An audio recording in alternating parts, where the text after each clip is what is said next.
Question 1. The monitoring system demonstrates a significant increase in false positive alerts, impacting the efficiency of the operations team. As a certified software tester, CSTE, you are tasked with developing the test plan to address this issue. Which of the following approaches best defines the test objectives, scope, and approach for this situation? Option A. Define test objectives to confirm that the system is generating alerts, without specific focus on accuracy. Scope the testing to only the user interface elements related to alert display, and approach the testing with manual exploratory testing. Option B. Define test objectives to validate the accuracy of alert generation logic under various simulated load conditions. Scope the testing to include all alert types and their associated triggering rules, and approach the testing with a combination of regression testing for existing rules and new scenario-based testing for potential edge cases. Option C. Define test objectives solely to reduce the number of false positive alerts by a predetermined percentage. Scope the testing to only the most frequently occurring false positive alert types, and approach the testing by quickly rerunning existing test cases that previously passed. Option D. Define test objectives to investigate the root cause of the false positives through code review. Scope the testing to only the modules identified in the code review, and approach the testing by writing unit tests for the identified problematic code sections. The correct answer is B. Define test objectives to validate the accuracy of alert generation logic under various simulated load conditions. Scope the testing to include all alert types and their associated triggering rules, and approach the testing with a combination of regression testing for existing rules and new scenario-based testing for potential edge cases. Explanation. The monitoring system demonstrates a critical need for robust test planning, particularly concerning the definition of test objectives, scope, and approach. This scenario is professionally challenging because a poorly defined test plan can lead to significant downstream issues, including missed defects, wasted resources, and noncompliance with regulatory standards. The pressure to deliver quickly can tempt testers to adopt shortcuts, but adherence to established testing principles and regulatory frameworks is paramount. The correct approach involves a systematic and documented process for defining test objectives, scope, and approach, ensuring alignment with business needs and regulatory requirements. This includes clearly articulating what the testing aims to achieve, objectives, what will and will not be tested, scope, and how the testing will be conducted, approach.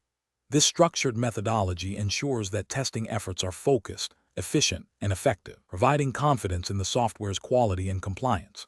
For a certified software tester, CSTE, this aligns with the professional responsibility to deliver high-quality software and uphold industry best practices, which are implicitly supported by the CSTE certification's emphasis on a structured and comprehensive testing lifecycle. While specific CSTE regulations are not provided, the core principles of professional testing, which CSTE embodies, necessitate this thoroughness. An incorrect approach that prioritizes speed over thoroughness by omitting detailed scope definition would be professionally unacceptable. This failure risks testing areas that are out of scope or, more critically, missing essential functionalities that fall within the intended scope, leading to potential product failures and reputational damage. Another incorrect approach, focusing solely on functional testing without considering non-functional requirements like performance or security, would also be a significant ethical and professional lapse. This oversight could result in a system that functions correctly but is unusable or insecure in real-world conditions, violating the implicit duty to deliver fit-for-purpose software. Lastly, adopting an ad hoc testing approach without a documented strategy or clear objectives would be a failure to adhere to professional standards. This lack of structure makes it impossible to demonstrate due diligence, track progress effectively, or justify testing efforts, potentially leading to compliance issues if regulatory audits were to occur. Professionals should employ a decision-making process that begins with understanding the project's business goals and any applicable regulatory mandates. This understanding should then inform the development of a detailed test plan that explicitly defines objectives, scope, and approach. Regular review and stakeholder agreement on this plan are crucial.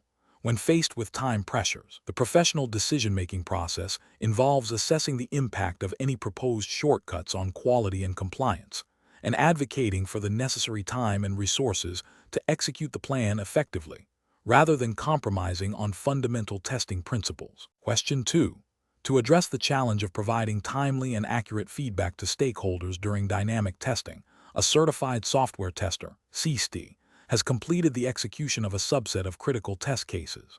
What is the most professionally responsible course of action for the CSTE to take regarding the reporting of these results? Option A. Formally report the validated actual results of the executed test cases to the stakeholder, clearly indicating that these represent findings from a specific subset of tests.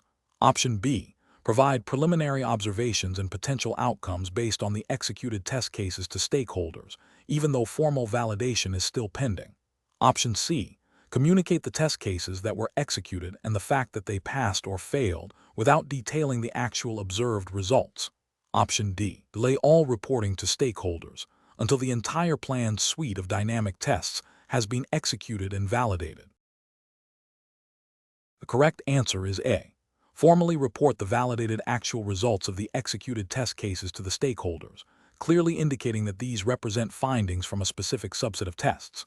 Explanation. This scenario presents a professional challenge because the certified software tester, CSTE, must balance the immediate need for feedback from stakeholders with the integrity of the testing process and the accuracy of reported results. Stakeholder, often focused on project timelines and perceived progress, may pressure testers to provide preliminary or incomplete results to inform their decisions. However, a CSTE has a professional and ethical obligation to ensure that test execution is conducted thoroughly and that results are validated before being communicated. This requires careful judgment to manage stakeholder expectations without compromising the quality of testing or providing misleading information. The correct approach involves systematically executing test cases, meticulously recording actual results, and then formally reporting these validated findings to stakeholders. This aligns with the core principles of software testing, which emphasize accuracy, completeness, and traceability. The CSTE professional responsibility, as guided by the CSTE framework, is to deliver reliable information. Reporting only after test case execution and validation ensures that stakeholders receive data that accurately reflects the software's current state, enabling informed decision-making based on factual evidence rather than assumptions or incomplete observations. This upholds the credibility of the testing process and the tester. An incorrect approach of providing preliminary results based on partial execution or observation fails to meet the professional standards of a CSTE. This can lead to stakeholders making decisions based on inaccurate or incomplete information, potentially resulting in costly rework, missed defects, or a false sense of security about the software's quality. Ethically, it misrepresents the state of the software and erodes trust. Another incorrect approach, that of delaying reporting until all possible tests are executed, even those not critical for immediate stakeholder decisions, can also be professionally problematic. While thoroughness is important, an overly rigid adherence to a complete test suite without considering stakeholder needs for timely updates can hinder project progress and create unnecessary delays in feedback loops. Professional judgment requires prioritizing and communicating relevant findings in a timely manner, even if the entire test plan is not yet concluded. A further incorrect approach, focusing solely on executing test cases without documenting actual results, is fundamentally flawed. The purpose of test execution is to gather evidence of software behavior. Without proper documentation, the execution is essentially meaningless, as there is no verifiable record of what occurred. This violates the principle of traceability and makes it impossible to justify reported outcomes or to analyze defects effectively. The professional reasoning process for a CSTE in such situations should involve 1. Understanding stakeholder information needs and timelines. 2. Adhering strictly to the defined test execution procedures and documentation requirements. 3. Validating actual results against expected outcomes. 4. Communicating validated results promptly and clearly, managing expectations about the scope of the reported findings. 5. Escalating any pressure to deviate from professional testing practices. Question 3. The review process indicates that the testing team has identified several potential risks associated with the new financial transaction processing system. To optimize testing efforts, the team is debating how to prioritize test cases, which approach best aligns with the principles of risk-based testing and responsible software development. Option A. Prioritize test cases based solely on the frequency with which similar defects have occurred in previous projects, assuming higher frequency indicates higher risk. Option B. Prioritize test cases based on the availability of automated testing tools for specific modules, focusing testing efforts where automation is readily achievable. Option C. Prioritize test cases based on the order in which features were implemented in the development lifecycle, ensuring that earlier features are tested more thoroughly. Option D. Prioritize test cases based on a systematic impact assessment that quantifies the potential consequences of a defect, using this assessment to drive the order and depth of testing for each identified risk. Correct answer is D. Prioritize test cases based on a systematic impact assessment that quantifies the potential consequences of a defect, using this assessment to drive the order and depth of testing for each identified risk. Explanation. The review process indicates a common challenge in risk-based testing, effectively translating identified risks into a prioritized testing strategy. Professional challenge lies in balancing the desire for comprehensive testing with the practical constraints of time and resources, ensuring that the most critical areas are adequately covered. This requires careful judgment to avoid both over-testing less critical components and under-testing high-impact risks. The correct approach involves a systematic impact assessment that quantifies the potential consequences of a defect in terms of financial loss, reputational damage, legal liability, or operational disruption. This assessment directly informs the prioritization of test cases, ensuring that those addressing the highest impact risks receive the most rigorous testing effort. This aligns with the principles of responsible software development and testing, which implicitly require the efficient allocation of resources to mitigate the most significant threats to the software's success and the organization's well-being. While specific CSTE regulations might not detail precise impact metrics, the underlying ethical and professional obligation to deliver quality software and protect stakeholders from harm necessitates such a structured approach. An incorrect approach would be to prioritize testing solely based on the likelihood of a defect occurring, without considering the severity of its impact. This could lead to extensive testing of minor issues while neglecting critical functionalities that, if they fail, could have catastrophic consequences. This failure to adequately address high-impact risks could be seen as a breach of professional duty to ensure the software's reliability and safety, potentially leading to regulatory scrutiny if the software is used in a regulated industry.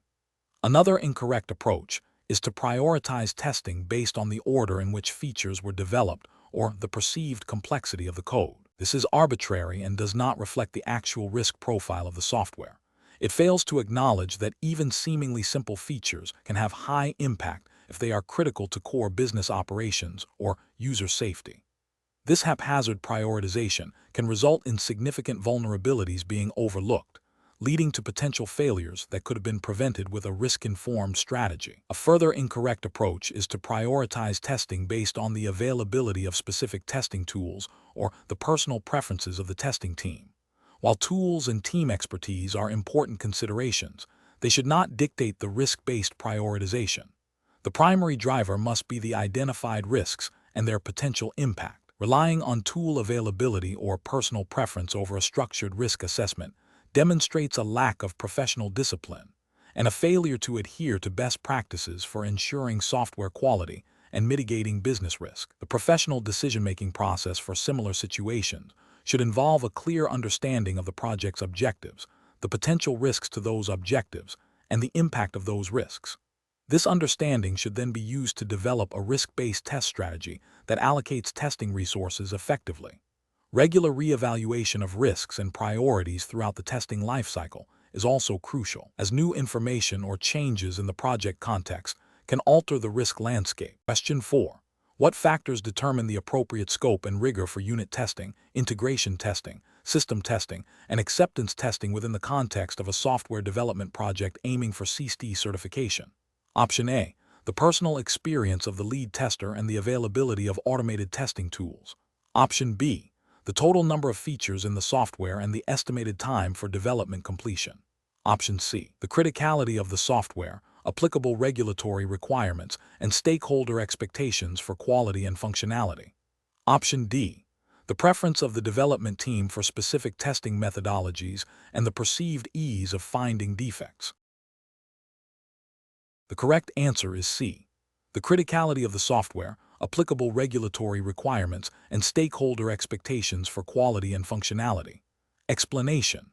This scenario presents a common challenge in software testing, where the scope and depth of testing at different levels must be carefully aligned with project objectives and regulatory expectations. The professional challenge lies in balancing the need for thoroughness with resource constraints and project timelines, while ensuring that the software meets the defined quality standards and compliance requirements.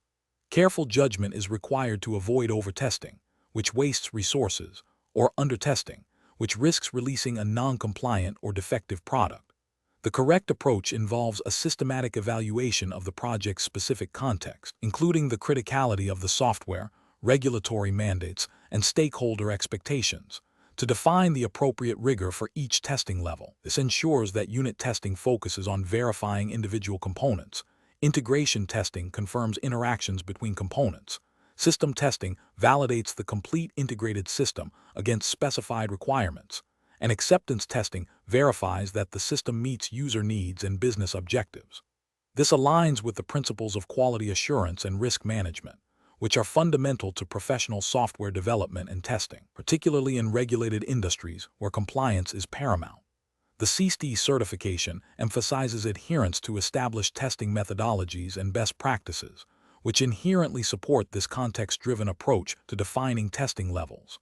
An incorrect approach would be to apply a one-size-fits-all testing strategy without considering the unique characteristics of the project. For instance, assuming that a certain number of test cases are always sufficient for unit testing, regardless of the complexity or criticality of the code, is a failure to adapt to project specifics. This can lead to inadequate testing of critical functionalities or excessive testing of non-critical ones, both of which are professionally unsound. Another incorrect approach is to solely focus on technical requirements without adequately considering user needs and business objectives during acceptance testing. This can result in a system that is technically sound, but fails to deliver the intended business value or meet user expectations, leading to potential non-compliance with business process requirements or user acceptance criteria, which are often implicitly or explicitly part of regulatory frameworks governing software use. Professionals should employ a decision-making framework that begins with understanding the project's goals, risks, and regulatory landscape. This understanding then informs the selection and tailoring of testing strategies, including the definition of scope and objectives for each testing level.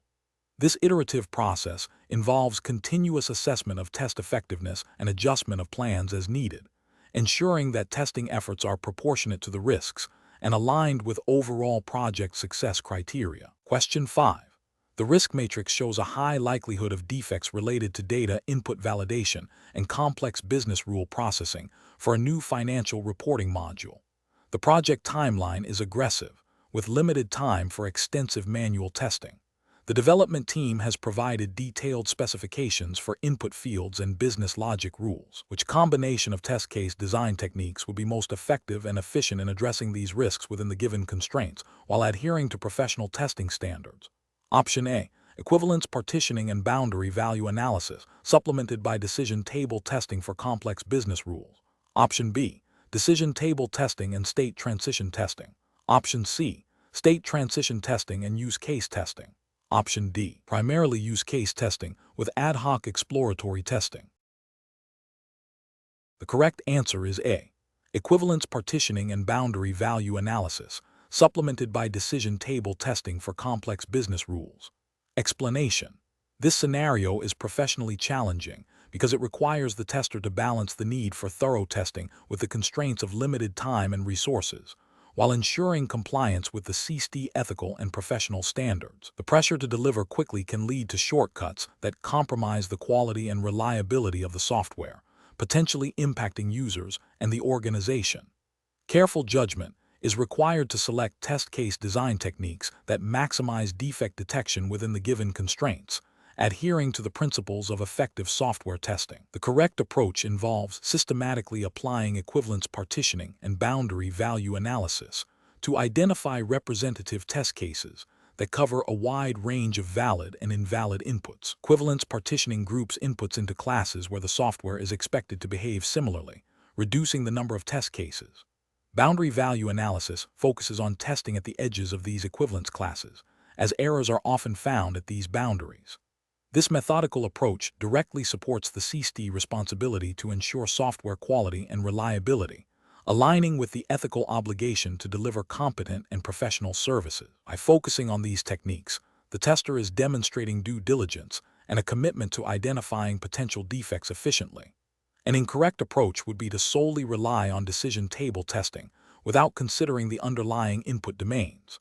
Decision table testing is excellent for complex business rules with multiple conditions and actions, but if not informed by an understanding of valid and invalid input ranges, it might miss defects related to data validation. This could lead to a failure to meet the expected standard of care in testing, potentially violating the CSTE commitment to thoroughness.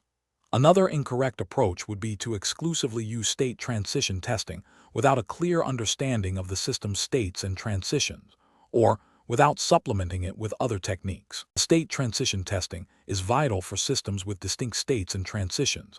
It might not adequately cover all input validation scenarios or complex business logic that isn't directly tied to state changes.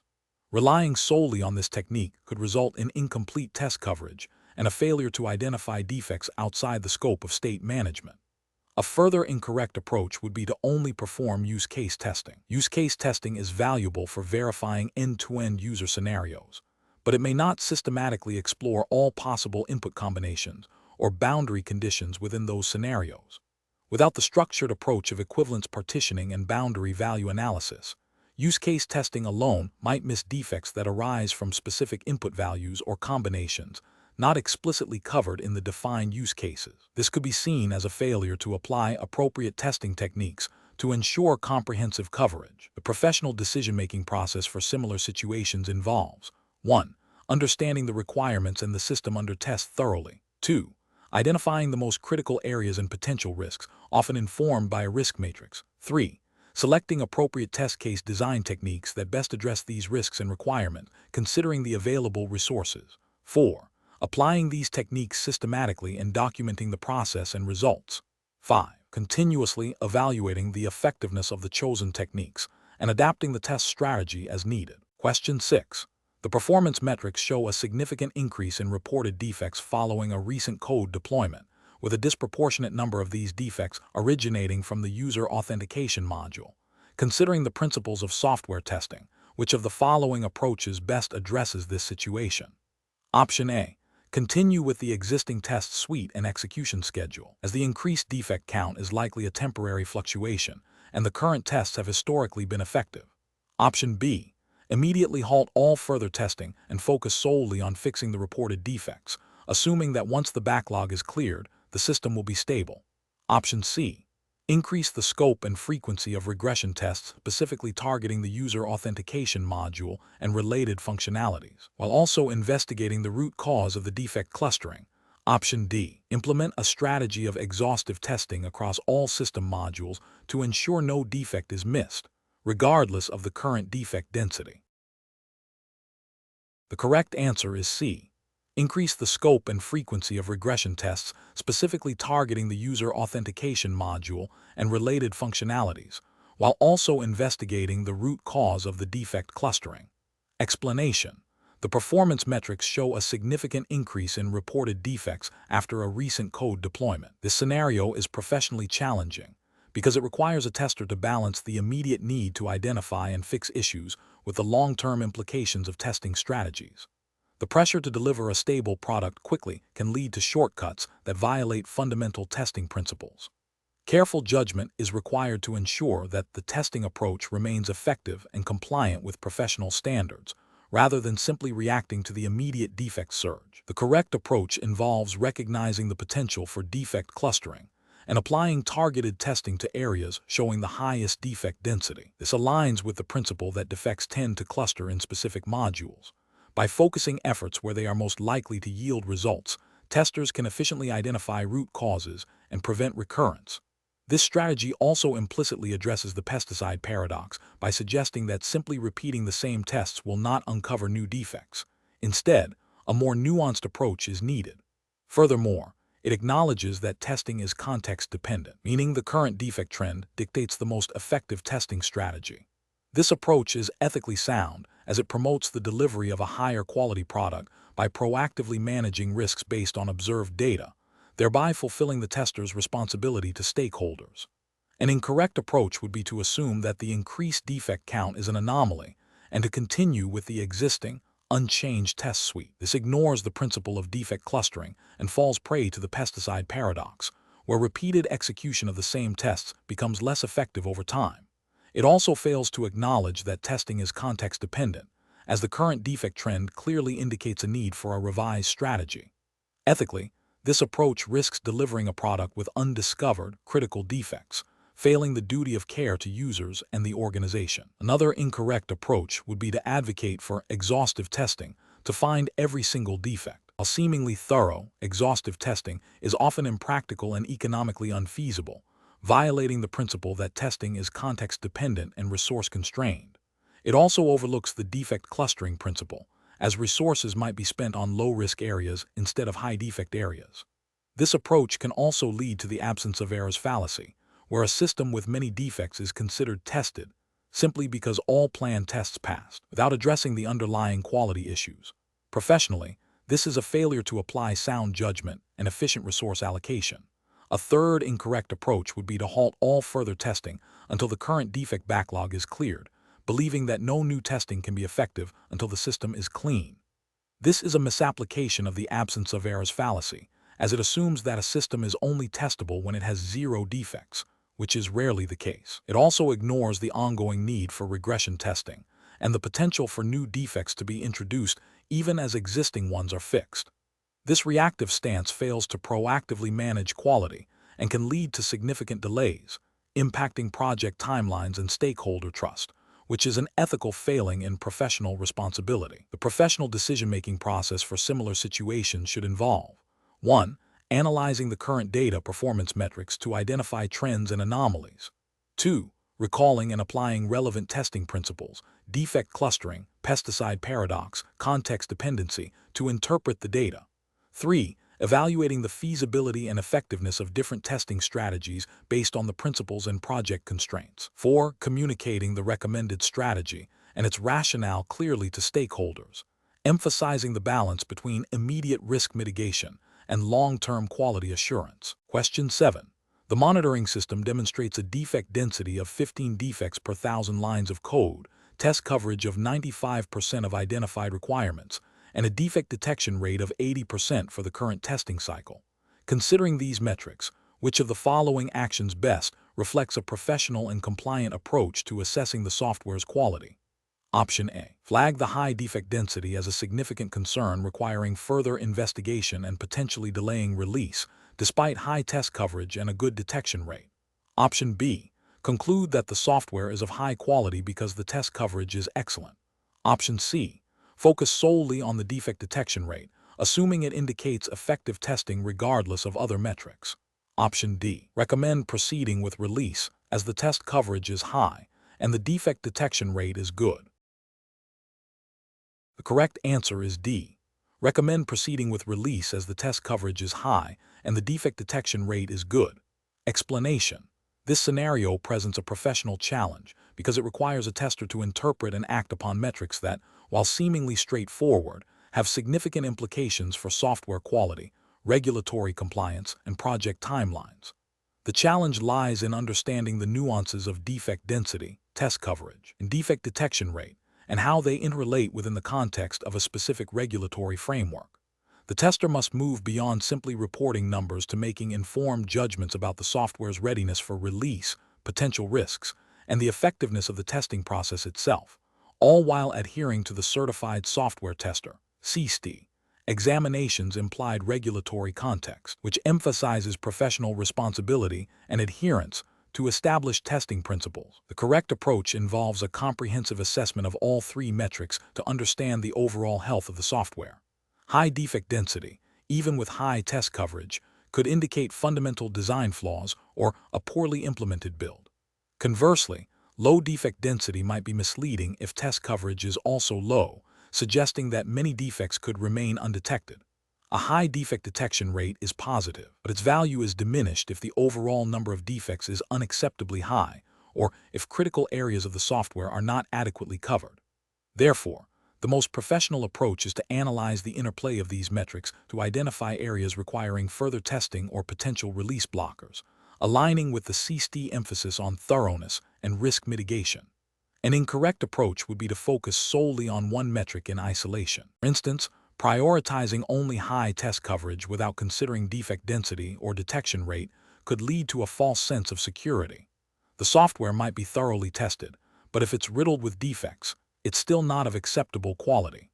Similarly, focusing only on low defect density might overlook the possibility that the testing was insufficient, leaving significant issues undiscovered. Relying solely on a high defect detection rate without context of coverage or density could also be misleading.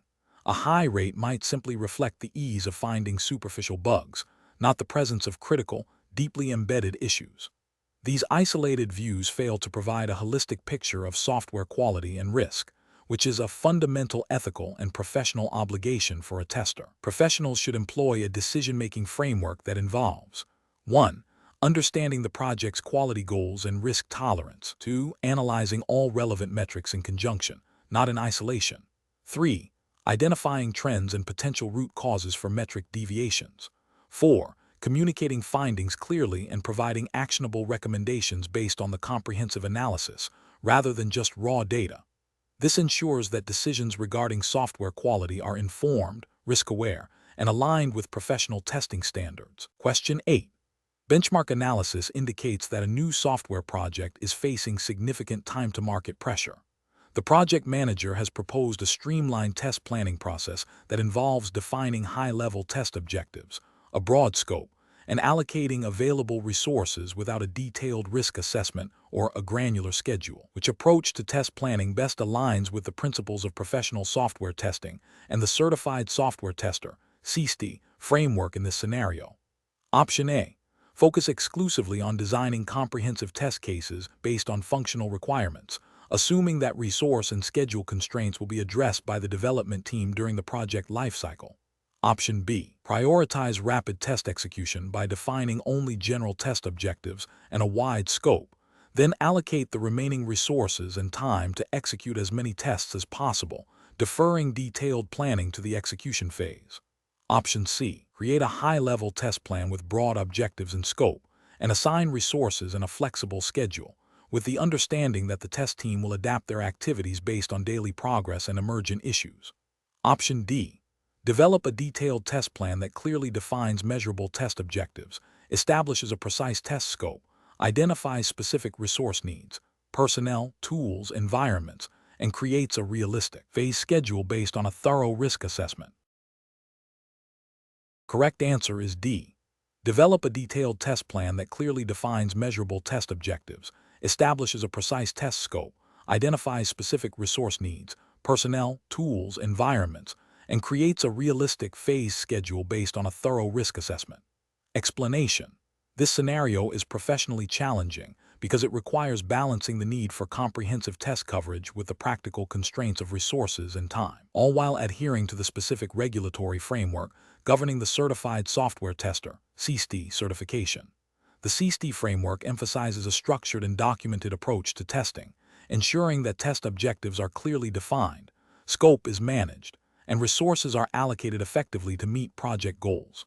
Careful judgment is required to avoid scope creep, undersourcing, or unrealistic scheduling, any of which can compromise the quality of the software and the integrity of the testing process. The correct approach involves a systematic and iterative refinement of the test plan based on a thorough understanding of the project's requirements, risks, and available resources.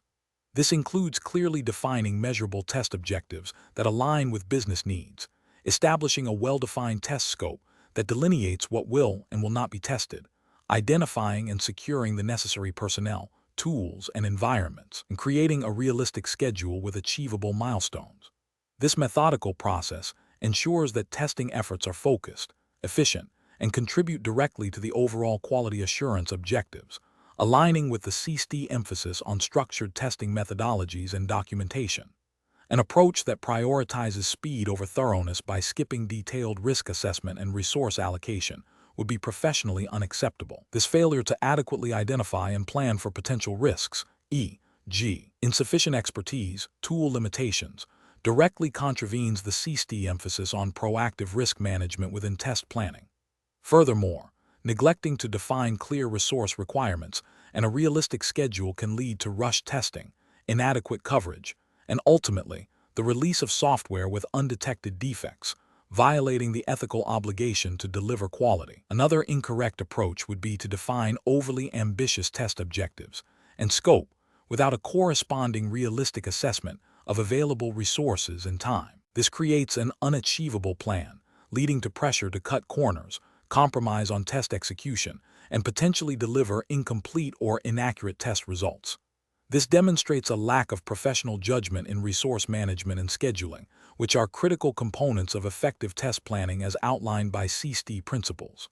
Finally, an approach that focuses solely on technical test case design without adequately considering the broader test planning elements like objectives, scope, resources, and schedule would be flawed. While technical design is crucial, it must be guided by a comprehensive plan. Without a clear understanding of the overall objectives and scope, test cases may not be relevant or sufficient to meet the project's quality goals, and without considering resources and schedule, even well-designed tests may not be executable. This demonstrates a failure to grasp the holistic nature of the test planning process. Professionals should employ a decision-making framework that begins with a clear understanding of the project's business objectives and quality requirements. This understanding should then inform the definition of test objectives and scope. A thorough risk assessment should be conducted to identify potential challenges and inform resource and schedule planning. The test plan should be a living document, subject to review and revision as project conditions change, ensuring that it remains a practical and effective guide for the testing effort. This iterative and risk-aware approach, grounded in clear objectives and realistic constraints, is fundamental to professional test planning. Question 9. Operational review demonstrates that the current project timeline is aggressive, with significant pressure from stakeholders to expedite the software release.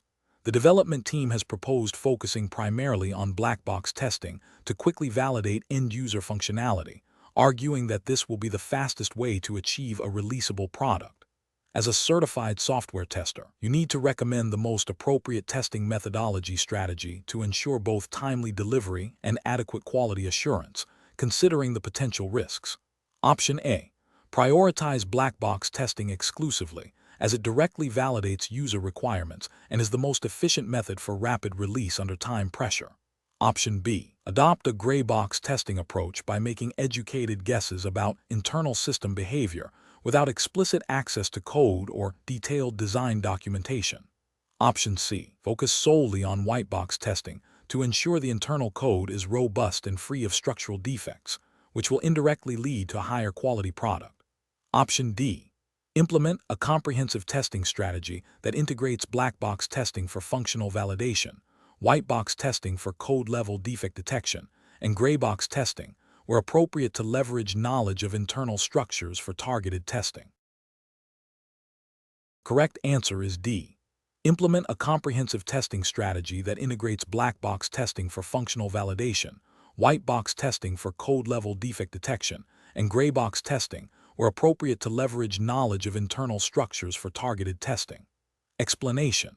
This scenario presents a professional challenge because the software development team is pushing for a rapid release, creating pressure to cut corners on testing. The CSTE certification implies adherence to professional standards and ethical conduct within the software testing domain. The challenge lies in balancing the business need for speed with the professional obligation to ensure software quality and reliability, which directly impacts end users and the organization's reputation. Careful judgment is required to select a testing methodology that is both effective and efficient, without compromising the integrity of the testing process. The correct approach involves a strategic combination of testing methodologies, recognizing that no single method is universally superior. A balanced approach that leverages the strengths of black box, white box, and gray box testing, tailored to the specific risks and requirements of the software, represents best professional practice.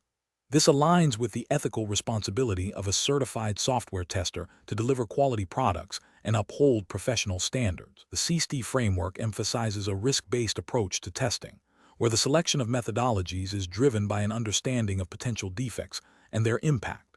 By employing a mix of techniques, testers can achieve comprehensive coverage, identify a wider range of defects, and provide a more robust assessment of software quality.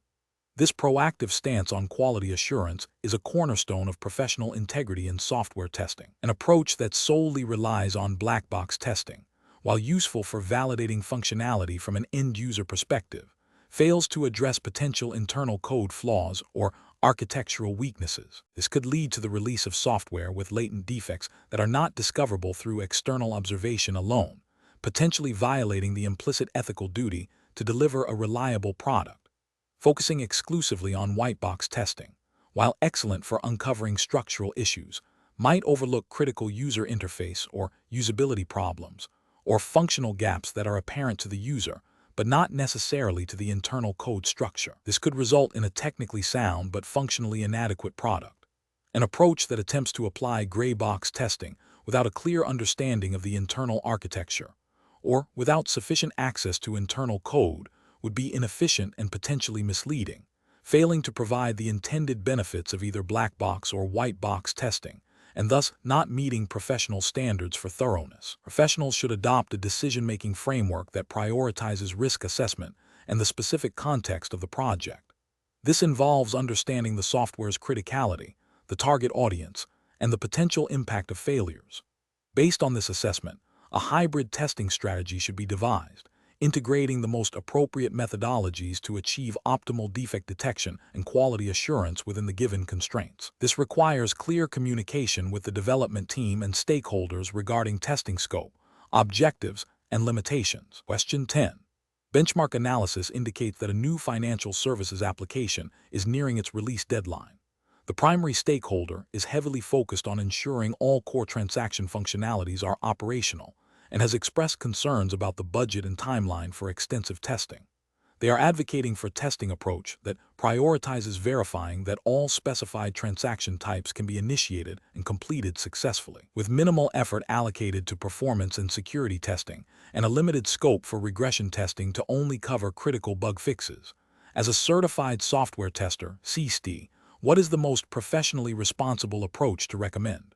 Option A. Advocate for a balanced testing strategy that integrates comprehensive functional testing, targeted non-functional testing, including performance and security, and robust regression testing throughout the development lifecycle, clearly articulating the risks of neglecting these areas to the stakeholder.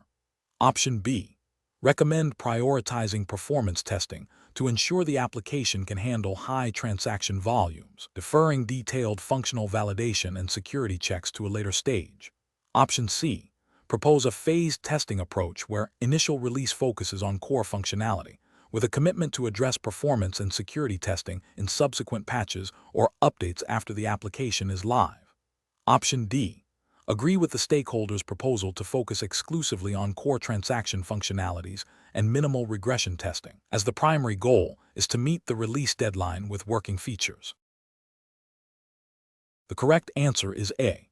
Advocate for a balanced testing strategy that integrates comprehensive functional testing, targeted non-functional testing, including performance and security, and robust regression testing throughout the development lifecycle, clearly articulating the risks of neglecting these areas to the stakeholder. Explanation. This scenario is professionally challenging because it requires balancing the immediate need for a functional product with the long-term implications of neglecting critical non-functional aspects. Stakeholders often prioritize visible functionality, making it difficult to justify investment in areas like performance and security testing, which may not yield immediate, tangible results, but are crucial for user adoption, trust, and regulatory compliance.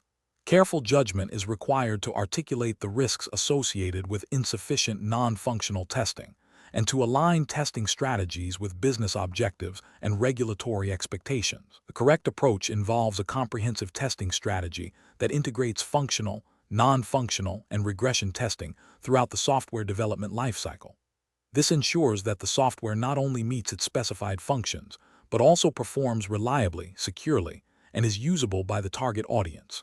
Regulatory frameworks, such as those governing data privacy and financial transactions, depending on the specific CSTE jurisdiction, which is assumed to be US-based for this example, referencing standards like NIST and OWASP, mandate certain levels of security and performance.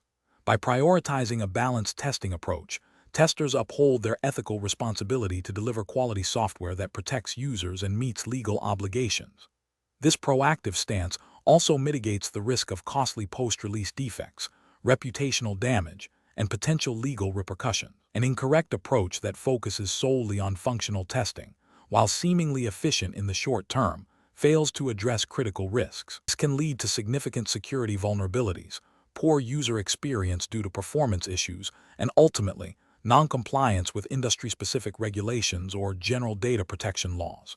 For example, neglecting security testing, as per OWASP guidelines, leaves the application susceptible to common attacks, potentially resulting in data breaches and severe financial and legal penalties. Similarly, ignoring performance testing can lead to system failures under load, impacting user satisfaction and business continuity, which can be a violation of service-level agreements or implied warranties of merchantability. Another incorrect approach that prioritizes only performance testing at the expense of functional correctness would result in a system that runs fast but does not perform its intended tasks. This is fundamentally flawed and would not meet user needs or business requirements, rendering the performance gains irrelevant. Furthermore, an approach that postpones regression testing until the very end of the development cycle introduces a high risk of introducing new defects into previously tested functionality, leading to delays and increased costs for remediation. Professionals should employ a risk-based testing strategy, informed by stakeholder input and regulatory requirements, to determine the appropriate balance and prioritization of different testing types. This involves clear communication of risks and benefits to stakeholders to ensure informed decision-making. Question 11. Governance review demonstrates that the current software defect management process is a significant bottleneck, leading to extended release cycles.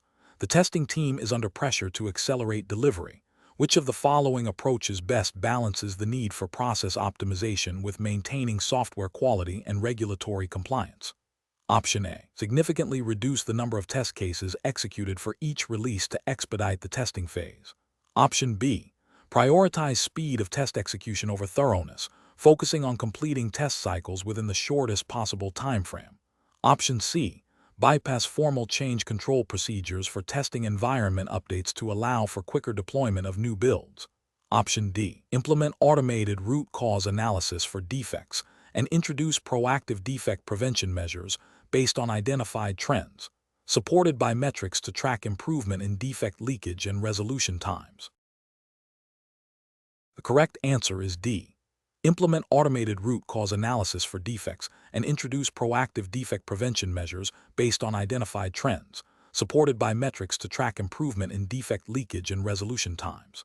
Explanation: this scenario is professionally challenging because it requires balancing the immediate need for efficiency with the long-term imperative of maintaining robust software quality and compliance. The pressure to deliver quickly can lead to shortcuts that undermine established processes, potentially impacting product integrity and regulatory adherence.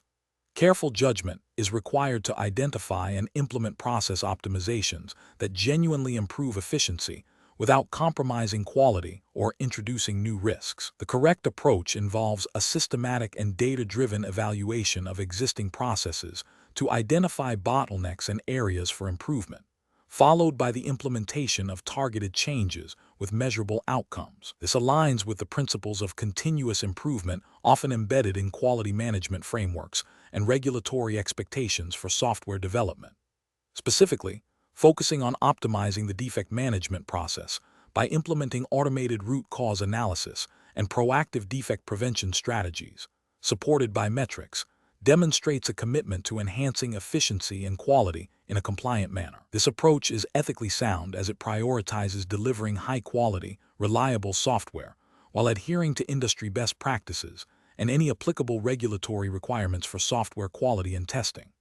An incorrect approach that focuses solely on reducing the number of test cases without a corresponding analysis of their effectiveness or impact on defect detection would be professionally unacceptable. This fails to consider the regulatory expectation that testing be sufficient to ensure software quality and meet specified requirements. Another incorrect approach, which involves bypassing formal change control procedures for testing environment updates to speed up deployment, poses significant regulatory and ethical risks. It undermines the audit trail and traceability required for compliance and can lead to unpredictable testing outcomes, compromising the integrity of the testing process and the resulting software. Furthermore, an approach that prioritizes speed over thoroughness in test execution, leading to incomplete test coverage, directly violates the professional responsibility to ensure software reliability and security. The professional decision-making process for similar situations should involve a thorough understanding of the current processes, the specific goals of optimization, and the potential impact on quality, risk, and compliance. This includes gathering data, consulting with stakeholders, evaluating potential solutions against established quality standards and regulatory requirements, and implementing changes in a controlled and measurable manner. Prioritizing solutions that offer demonstrable improvements in efficiency while maintaining or enhancing quality and compliance is paramount. Question 12. Stakeholder feedback indicates that a critical new feature, initially planned for a subsequent release, is now considered essential for the upcoming launch. The current test plan does not include test cases for this feature, and the project timeline is extremely tight. As a CSTE certified professional, what is the most appropriate course of action to address this situation? Option A. Immediately begin developing and executing test cases for the new feature to meet stakeholder demands, updating documentation retrospectively. Option B. Proceed with testing according to the existing plan and advise stakeholders to document the new feature for future releases. Option C. Inform stakeholders that the feature cannot be included in the current release due to the existing test plan and timeline constraints. Option D. Formally initiate the change control process to evaluate the impact of incorporating the new feature into the current release, including scope, schedule, and risk assessment, and update all relevant test artifacts if approved. The correct answer is A. Immediately begin developing and executing test cases for the new feature to meet stakeholder demands, updating documentation retrospectively. Explanation. This scenario presents a common challenge in software testing where evolving stakeholder needs conflict with the established test plan. The professional challenge lies in balancing the need for timely delivery with the assurance of software quality, all while adhering to the regulatory framework governing the Certified Software Tester (CSTE) designation. The CSTE framework emphasizes a structured and documented approach to testing, ensuring that all activities are traceable and justifiable. The correct approach involves a formal change control process. This process ensures that any deviation from the approved test plan is evaluated for its impact on scope, schedule, resources, and risk. It requires documenting the proposed change, assessing its implications, obtaining necessary approvals, and updating the test plan and related artifacts accordingly. This aligns with CSTE principles of rigorous planning, risk management, and clear communication, ensuring that decisions are not made ad hoc, but are based on a thorough evaluation of consequences. This methodical approach is crucial for maintaining the integrity of the testing process and providing reliable assurance to stakeholders. An incorrect approach would be to immediately implement the requested changes without a formal assessment. This bypasses the established change control procedures, potentially leading to unmanaged risks, scope creep, and a lack of traceability. It undermines the structured nature of the test plan and the assurance that all critical aspects of the software have been adequately tested. Another incorrect approach is to dismiss the stakeholder feedback outright without considering its implications. While the test plan is a baseline, it should not be so rigid that it cannot accommodate necessary adjustments. Ignoring feedback, especially from key stakeholders, can lead to a product that fails to meet business objectives, even if it passes the existing test cases. This demonstrates a lack of responsiveness and can damage stakeholder relationships. Finally, an incorrect approach would be to implement the changes without updating the test documentation. This creates a disconnect between the executed tests and the documented plan, making it impossible to verify that the testing was performed according to the agreed-upon strategy. It compromises the auditability and reusability of test artifacts. The professional decision-making process in such situations requires a commitment to the established testing process, particularly the change control mechanism. It involves open communication with stakeholders to understand the rationale behind their feedback, a thorough impact analysis of any proposed changes, and a commitment to documenting all decisions and their justifications. This ensures that testing remains a controlled and effective process for delivering quality software. Question 13. Market research demonstrates a significant competitive advantage can be gained by accelerating the release of a new software product. The project manager, under pressure to meet an aggressive timeline, asks the testing team to provide effort and schedule estimations that are ambitious but achievable. The testing lead is considering several approaches to respond to this request. Which of the following approaches best aligns with professional testing practices and regulatory expectations for accurate estimation? Option A. Leverage historical data from similar past projects, apply expert judgment from senior testers, and use a parametric estimation model based on defined complexity metrics to derive both effort and schedule estimates, while clearly communicating any identified risks and dependencies. Option B. Arbitrarily reduce the previously calculated effort estimates by 20% to create a more ambitious schedule, without re-evaluating the scope or the impact on testing depth. Option C. Focus solely on the schedule, providing a timeline that meets the project manager's target and deferring detailed effort estimation until later in the project when more information is available. Option D. Provide estimates based on a gut feeling of how quickly the team can complete testing, assuming minimal defects and a smooth development process to align with the project manager's desired aggressive timeline. The correct answer is A. Leverage historical data from similar past projects, apply expert judgment from senior testers, and use a parametric estimation model based on defined complexity metrics to derive both effort and schedule estimates, while clearly communicating any identified risks and dependencies. Explanation. This scenario is professionally challenging because it requires balancing the need for accurate test effort and schedule estimations with the pressures of a rapidly evolving market and the potential for scope creep. The CSTE certification implies adherence to a professional code of conduct and relevant industry standards, which prioritize quality and thoroughness in software development processes, including testing. Careful judgment is required to ensure that estimations are realistic and achievable, without compromising the integrity of the testing process or the quality of the final product. The correct approach involves utilizing a combination of established estimation techniques that consider historical data, expert judgment, and the specific complexities of the project. This aligns with professional best practices and the implicit regulatory expectation of due diligence in software development. By employing techniques like analogy or parametric estimation, a tester can leverage past project performance and quantifiable metrics to derive more reliable estimates. Furthermore, incorporating expert judgment from experienced team members adds a layer of qualitative insight, accounting for unique project risks and challenges. This systematic and data-informed approach ensures that estimations are grounded in reality, facilitating better resource allocation, risk management, and stakeholder communication, all of which are critical for successful project delivery and upholding professional standards. An incorrect approach that relies solely on optimistic projections based on perceived market urgency, without a robust estimation process, is professionally unacceptable. This failure to conduct a thorough analysis and apply appropriate estimation techniques can lead to unrealistic deadlines and resource shortages, directly impacting the quality of testing and potentially resulting in the release of a defective product. Such an approach disregards the fundamental principles of responsible software development and testing, potentially violating ethical obligations to deliver a quality product and misleading stakeholders about project feasibility.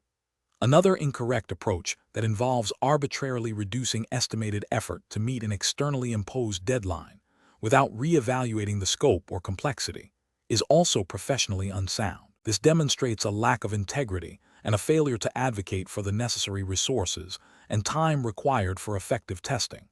It prioritizes expediency over quality, which is a direct contravention of professional responsibilities. This can lead to compromised testing coverage, increased defect leakage, and ultimately, reputational damage for the development team and the organization. A third incorrect approach that focuses exclusively on schedule estimation without adequately considering the effort required for thorough testing is also problematic. While schedule is important, it must be informed by a realistic understanding of the work involved. Ignoring the effort estimation aspect can lead to a schedule that is impossible to meet with the allocated resources, forcing shortcuts in testing activities.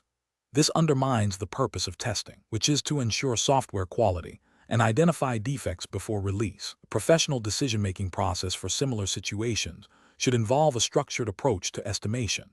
This includes understanding the project scope and requirements thoroughly, identifying and documenting assumptions, selecting appropriate estimation techniques based on project characteristics and available data, involving relevant stakeholders and subject matter experts in the estimation process, documenting the estimation process and rationale, and regularly reviewing and updating estimates as the project progresses and new information becomes available.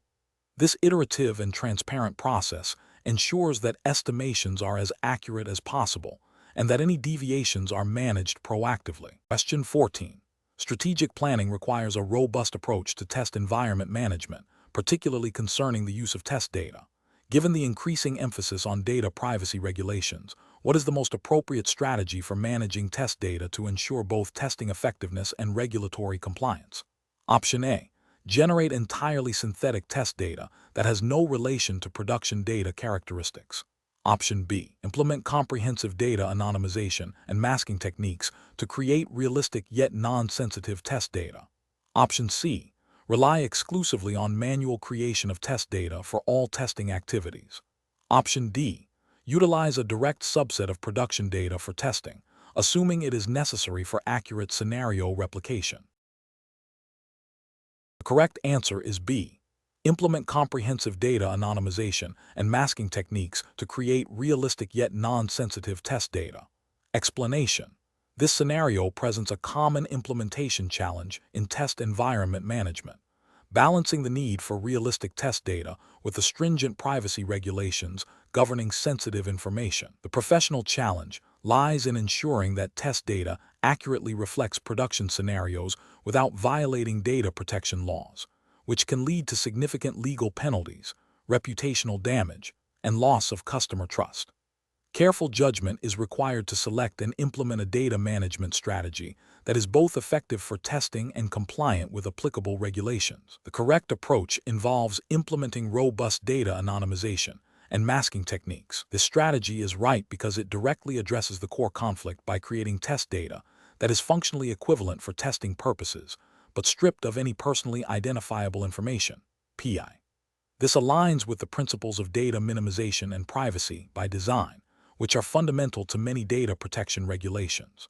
By anonymizing or masking data, organizations can significantly reduce the risk of data breaches and noncompliance, ensuring that testing activities do not inadvertently expose sensitive information. This proactive measure is ethically sound and legally defensible, as it demonstrates a commitment to protecting individual privacy while still enabling thorough software testing. An incorrect approach that relies on using a subset of production data without any modification or anonymization is professionally unacceptable. This failure directly contravenes data protection regulations, which typically mandate strict controls over the processing and storage of PII. Such an approach creates a high risk of unauthorized access or disclosure of sensitive data, leading to regulatory violations and potential legal repercussions. Another incorrect approach that involves creating synthetic data that is entirely fabricated and bears no resemblance to actual production data is also professionally flawed. While it avoids privacy risks, it fails to meet the objective of realistic testing. If the test data does not accurately reflect the patterns, distributions, and edge cases found in production, the test results will be unreliable, potentially leading to the release of software with undetected defects. This undermines the purpose of testing and can result in significant post-release issues, impacting users and the organization. A third incorrect approach of relying solely on manual data generation for testing is inefficient and prone to human error. While it might avoid direct use of production data, it is unlikely to cover the breadth and depth of scenarios required for comprehensive testing, especially in complex systems. Furthermore, it does not inherently address the risk of accidentally including sensitive information if manual data creation is not carefully managed and audited, potentially leading to inadvertent compliance issues. The professional decision-making process for such situations should involve a thorough risk assessment of data usage in test environments.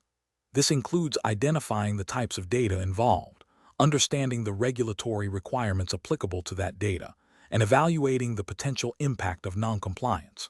Professionals should then explore and implement solutions that mitigate these risks, prioritizing methods that ensure both data realism for testing and adherence to privacy laws. Consulting with legal and compliance teams is crucial to ensure that chosen strategies are fully compliant. Question 15. The audit findings indicate that the test plans and test cases for the critical financial transaction module are lacking sufficient detail to fully demonstrate the scope and execution of testing, potentially impacting regulatory compliance. The auditor suggests streamlining these documents by removing specific data variations and edge case scenarios to make them more concise and easier to review. As a certified software tester, CSTE, what is the most appropriate course of action? Option A. Immediately discard the existing test documentation and create new, simplified documentation that aligns with the auditor's suggestion without further analysis. Option B. Inform the auditor that the current documentation is sufficient and no changes are necessary as the core functionality has been tested. Option C. Revise the test plans and test cases to include all necessary details, including specific data variations and edge case scenarios, ensuring they accurately reflect the testing performed and meet regulatory requirements, and then present these updated documents to the auditor with an explanation of the revisions. Option D. Agree to the auditor's suggestion to streamline the documentation by removing specific data variations and edge case scenarios to expedite the audit process. Correct answer is C. Revise the test plans and test cases to include all necessary details, including specific data variations and edge case scenarios, ensuring they accurately reflect the testing performed and meet regulatory requirements, and then present these updated documents to the auditor with an explanation of the revisions. Explanation. This scenario presents a professional challenge because it requires balancing the immediate pressure to resolve audit findings with the long-term integrity of software testing documentation. The auditor's request for simplified, less detailed documentation, while seemingly efficient, could compromise the traceability, repeatability, and auditability of the testing process. This directly impacts the ability to demonstrate compliance with established quality standards and regulatory requirements, which are paramount in a regulated industry. The core of the challenge lies in upholding professional ethics and regulatory adherence when faced with a request that could lead to a superficial resolution. The correct approach involves meticulously updating the test documentation to accurately reflect the current state of the software and the testing performed, while ensuring all required details are present and verifiable. This approach upholds the principles of accuracy, completeness, and traceability in test documentation, which are fundamental to software quality assurance and regulatory compliance. Specifically, it aligns with the CSTE emphasis on maintaining robust test artifacts that can withstand scrutiny and provide a clear audit trail. This ensures that the software's quality and the testing process are demonstrably sound, fulfilling the ethical obligation to provide truthful and accurate representations of work performed. An incorrect approach of simply agreeing to the auditor's request for simplified documentation without addressing the underlying issues would be professionally unacceptable. This would constitute a failure to maintain accurate and complete records, potentially misleading stakeholders about the true state of software quality and the rigor of the testing process. Such an action could violate ethical guidelines that mandate honesty and integrity in professional reporting, and could lead to noncompliance with any applicable regulatory frameworks that require detailed testing evidence. Another incorrect approach, that of ignoring the audit findings and continuing with the existing, potentially flawed documentation, is also professionally unacceptable. This demonstrates a lack of accountability and a failure to address identified risks. It neglects the responsibility to improve processes and documentation, leaving the organization vulnerable to future audit failures and potentially compromising the quality and security of the software. The professional decision-making process for similar situations should involve: first, understanding the auditor's concerns and the specific findings. Second, assessing the impact of these findings on the existing test documentation and the overall testing process. Third, identifying the most effective and compliant way to address the findings, which may involve revising existing documentation, creating new artifacts, or implementing process improvements.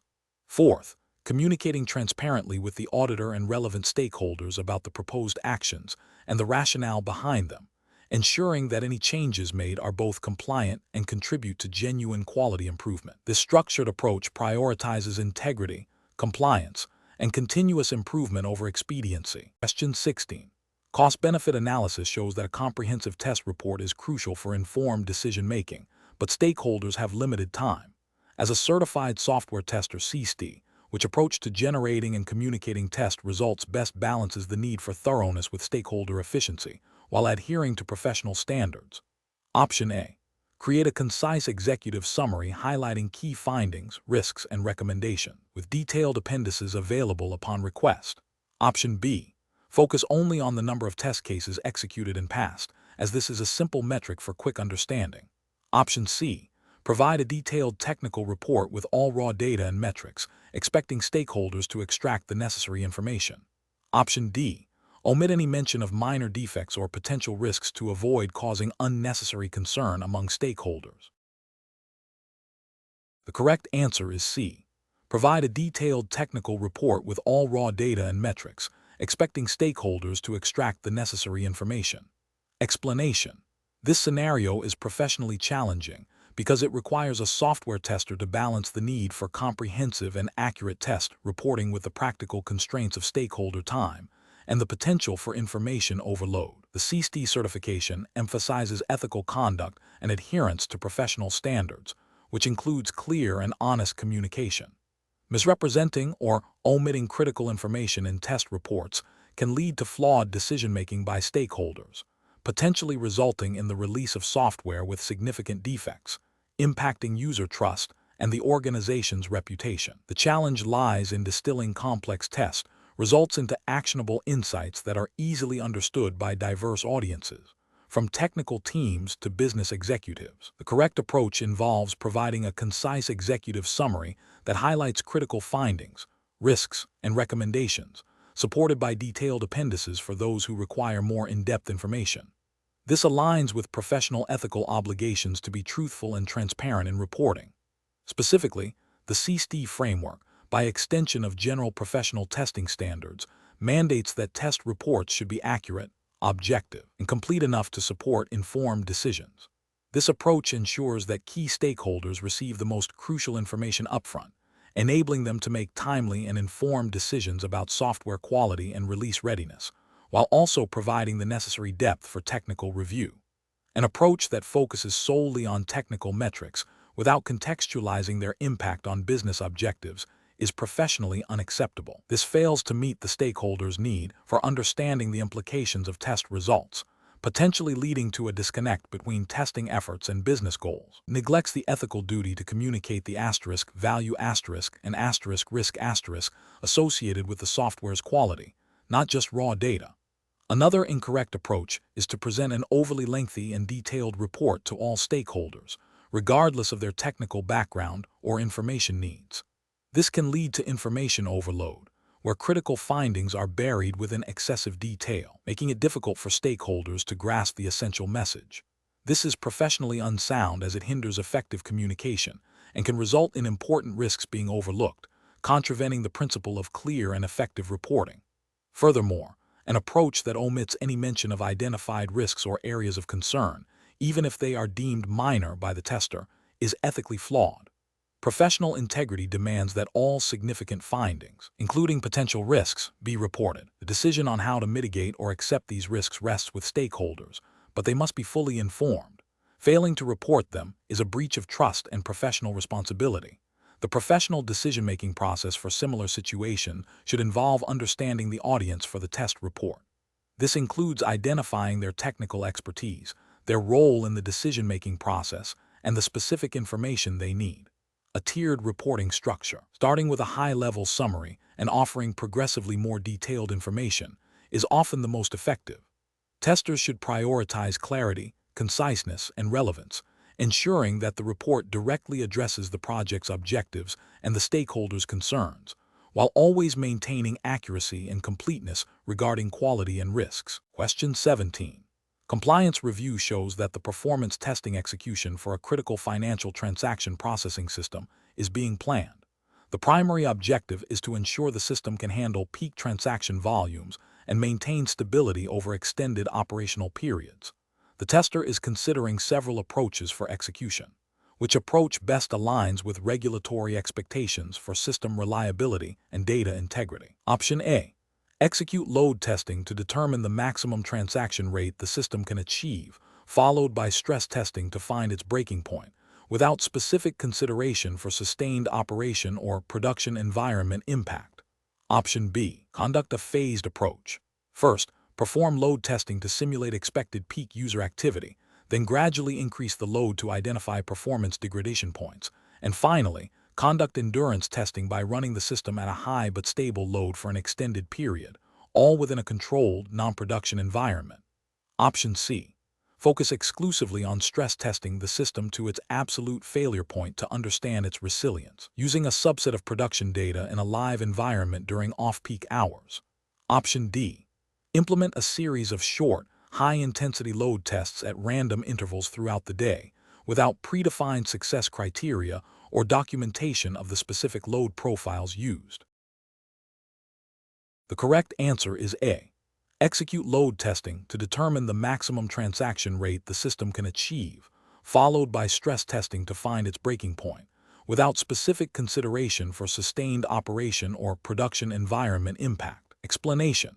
This scenario presents a professional challenge because the software tester must balance the need to validate system performance under various conditions with the potential impact on live operations and the integrity of test data. The tester must exercise careful judgment to ensure that performance testing activities are conducted in a manner that is both effective for identifying potential issues and compliant with established testing policies and regulatory expectations for data handling and system availability. The correct approach involves simulating realistic user load and gradually increasing it to identify performance bottlenecks and the system's breaking point, while also assessing its ability to sustain performance over extended periods. This aligns with the principles of robust software quality assurance, aiming to deliver a stable and reliable product. From a regulatory perspective, particularly within frameworks that emphasize system integrity and user experience, e.g., those governing financial services or critical infrastructure, demonstrating that a system can withstand expected and peak loads without degradation is often an implicit or explicit requirement for deployment. Ethical considerations also dictate that testing should not inadvertently compromise production data or disrupt services unnecessarily. An incorrect approach that focuses solely on achieving maximum throughput without considering the system's stability under sustained load fails to adequately address endurance testing requirements. This could lead to undetected issues that manifest only after prolonged operation, potentially causing service disruptions and reputational damage, which could be viewed as a failure to meet due diligence standards. Another incorrect approach that involves testing on a production environment without proper isolation or scheduling risks data corruption and service outages. This directly violates principles of responsible system management and could have severe regulatory consequences if it impacts live users or data, contravening regulations that mandate data integrity and service continuity. A third incorrect approach that neglects to document the specific load profiles and expected outcomes before execution means that the results cannot be objectively validated against predefined criteria. This lack of a clear test plan and baseline makes it difficult to demonstrate compliance with quality standards or to justify performance characteristics to stakeholders or regulators, representing a failure in systematic quality assurance processes. Professionals should employ a decision-making framework that prioritizes understanding the specific performance objectives, the criticality of the system, and any relevant regulatory mandates. This involves defining clear, measurable performance goals, selecting appropriate testing types, load, stress, endurance based on these goals, and meticulously planning the execution to minimize risk to live environments. Documentation of test plans, execution procedure, and results is paramount for demonstrating due diligence and compliance. Question 18. Risk assessment procedures indicate that a critical financial transaction module has a high probability of containing defects that could lead to significant financial loss. However, the project timeline is severely compressed, and the test team has limited time to execute all planned test cases. Which approach to dynamic testing execution is most professionally responsible given these circumstances? Option A. Prioritize the execution of test cases that cover the critical financial transaction module, even if it means deferring some test cases for less critical modules. Option B. Focus on executing test cases that are easiest to automate, as this will maximize the number of test cases executed. Option C. Execute test cases in the order they appear in the test plan, ensuring all planned test cases are attempted within the available time. Option D. Skip test cases for modules that have not undergone recent code changes, assuming they are less likely to contain new defects. The correct answer is A. Prioritize the execution of test cases that cover the critical financial transaction module, even if it means deferring some test cases for less critical modules. Explanation. This scenario presents a professional challenge because the certified software tester, CSTE, must balance the need for thorough dynamic testing execution with the practical constraints of a rapidly evolving project timeline. The pressure to deliver quickly can lead to shortcuts that compromise the integrity of the testing process, and consequently, the quality and reliability of the software. Careful judgment is required to ensure that essential testing activities are not sacrificed for expediency, adhering to established professional standards and ethical obligations. The correct approach involves prioritizing test case execution based on a risk assessment that considers the potential impact of software defects on critical business functions and user safety. This aligns with the CSTE ethical responsibility to deliver software that meets quality standards and minimizes harm. By focusing on high-risk areas first, the tester ensures that the most crucial functionalities are validated, even under time pressure. This proactive risk management is a cornerstone of professional software testing, as it directly contributes to the overall reliability and trustworthiness of the product. Regulatory frameworks for software development and testing, while not explicitly detailed here as per the prompt's constraint to a specific exam's jurisdiction, universally emphasize the importance of risk-based testing to ensure product quality and safety. An incorrect approach would be to execute test cases in a purely sequential order as they appear in the test plan, regardless of their criticality or the potential impact of failure. This fails to acknowledge the dynamic nature of software development and the need to adapt testing efforts to mitigate the most significant risks. Ethically, this approach could lead to critical vulnerabilities remaining undetected, potentially causing significant financial loss or reputational damage to the organization, and failing the CSTE duty of care. Another incorrect approach is to focus solely on executing the most easily automated test cases. While automation is valuable, prioritizing ease of execution over risk assessment means that complex, high-impact, but potentially harder to automate scenarios might be neglected. This can result in critical defects in essential functionalities being missed, violating the professional obligation to ensure comprehensive testing of the software's core capabilities. Finally, an incorrect approach would be to skip test cases in areas that have not recently undergone changes. Software is an interconnected system, and changes in one area can have unforeseen ripple effects in seemingly unrelated parts of the application.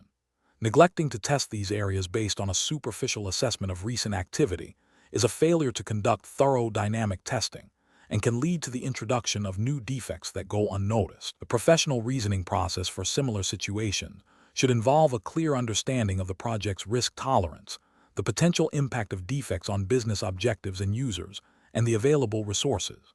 A CSTE should always advocate for a risk-based approach to test case execution, ensuring that testing efforts are strategically aligned with the most critical aspects of the software. When faced with time constraints, the decision-making framework should prioritize risk mitigation, transparently communicate any potential testing gaps due to time limitations, and seek stakeholder agreement on the acceptable level of residual risk. Question 19. Upon reviewing the test execution results for a critical software module, a certified software tester, CSTE, discovers several high-severity defects that, if left unaddressed, could lead to data corruption and significant user frustration. The project manager, under pressure from stakeholders to meet an aggressive release deadline, suggests that the tester triage these defects by marking them as low priority and proceed with the release, promising to address them in a subsequent patch. The tester knows that patching a critical module post-release can be complex and may introduce new issues. What is the most ethically and professionally responsible course of action for the CSTE? Option A. Document all high-severity defects with detailed impact analysis and advocate for their resolution before release, even if it means a delay, while clearly communicating the risks of releasing with known critical issues. Option B. Mark the high-severity defects as low priority as suggested by the project manager to meet the release deadline, trusting that the promised patch will adequately address the issues. Option C. Proceed with the release without formally documenting the high-severity defects, assuming the project manager will handle the communication and remediation.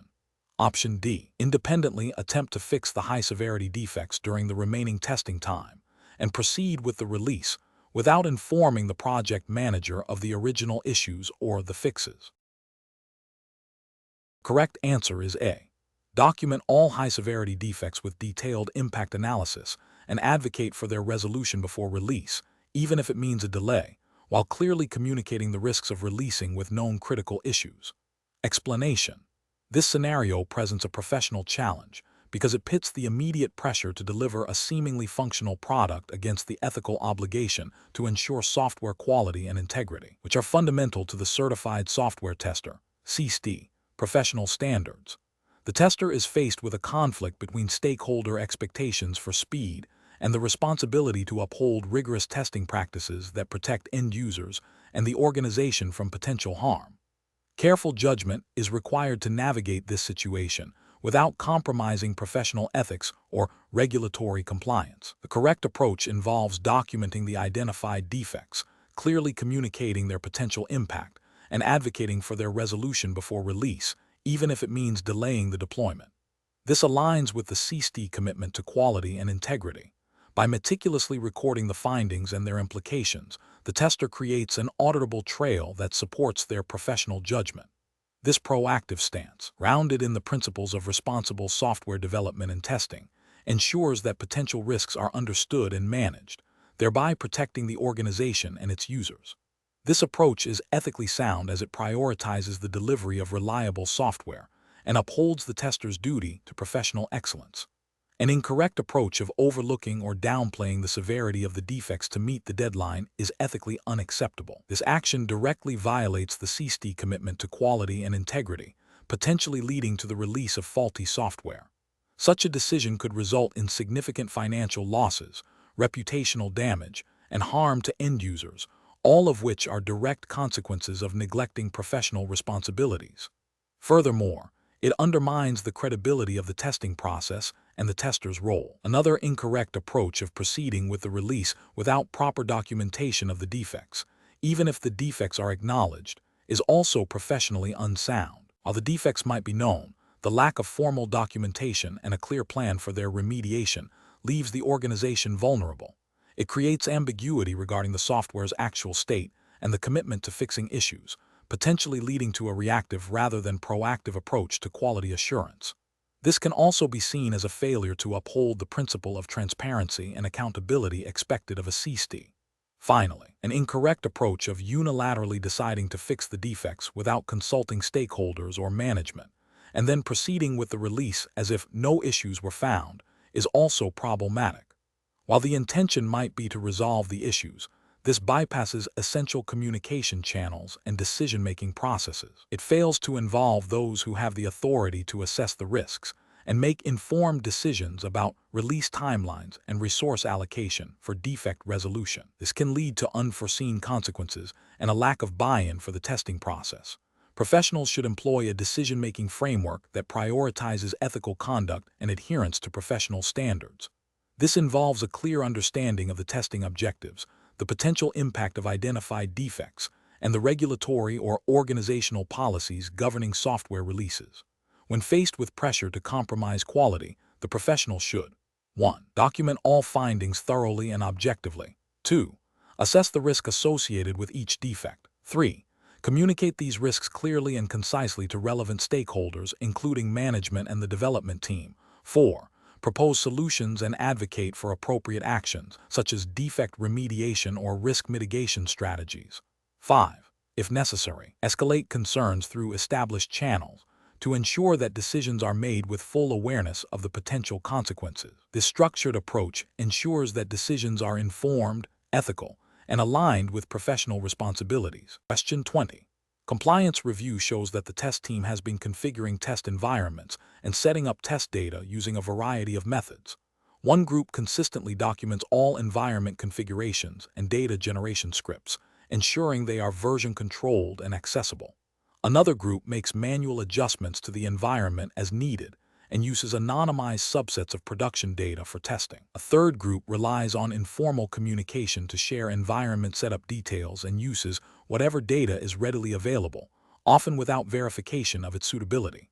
Considering the principles of professional software testing and the need for reliable and reproducible results, which approach best aligns with industry best practices and the expectations of a certified software tester. Option A. Consistently documenting all environment configurations and data generation scripts, ensuring they are version controlled and accessible. Option B. Utilizing a combination of automated environment provisioning tools and synthetic data generation techniques to create highly controlled and repeatable test scenarios. Option C. Relying on informal communication to share environment setup details and using whatever data is readily available, often without verification of its suitability. Option D. Making manual adjustments to the environment as needed and using anonymized subsets of production data for testing. The correct answer is A. Consistently documenting all environment configurations and data generation scripts, ensuring they are version controlled and accessible. Explanation.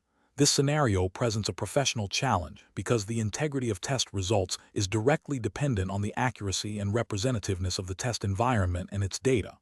In the context of the Certified Software Tester (CSTE) framework, which emphasizes adherence to industry best practices and ethical conduct, any deviation from established procedures for environment and data setup can lead to flawed testing, ultimately impacting the quality and reliability of the software being delivered. Careful judgment is required to balance the need for efficient testing with the imperative of maintaining a controlled and valid test environment. The correct approach involves meticulously documenting the configuration of the test environment and the process for data generation or acquisition. This documentation should align with the project's test plan and any relevant organizational standards for environment management and data handling.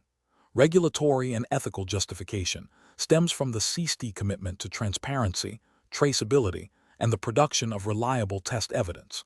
By maintaining detailed records, testers can demonstrate the validity of their testing activities, ensure reproducibility, and provide a clear audit trail should any issues arise post-release. This practice upholds the professional responsibility to conduct testing in a manner that is both thorough and defensible. An incorrect approach that relies on ad hoc modifications to the test environment without proper documentation or approval is professionally unacceptable. This failure violates the principle of traceability, making it impossible to reconstruct the testing conditions under which specific results were obtained. Ethically, it undermines the credibility of the testing process and the tester. Another incorrect approach, which involves using production data directly in the test environment without anonymization or sanitization, poses significant regulatory and ethical risks, particularly concerning data privacy and security. This can lead to breaches of confidentiality and non-compliance with data protection regulations, which are implicitly expected to be understood and adhered to by certified professionals. The professional decision-making process for similar situations should involve a proactive assessment of the requirements for the test environment and data. This includes understanding the project's specific needs, identifying potential risks associated with environment setup and data integrity, and consulting relevant project documentation and organizational policies. When faced with choices regarding environment configuration or data handling, testers should always prioritize approaches that ensure reproducibility, traceability, and compliance with data privacy and security standards. If there is any ambiguity or a need for deviation from standard procedures, seeking clarification and obtaining formal approval from relevant stakeholders is a critical step in maintaining professional integrity.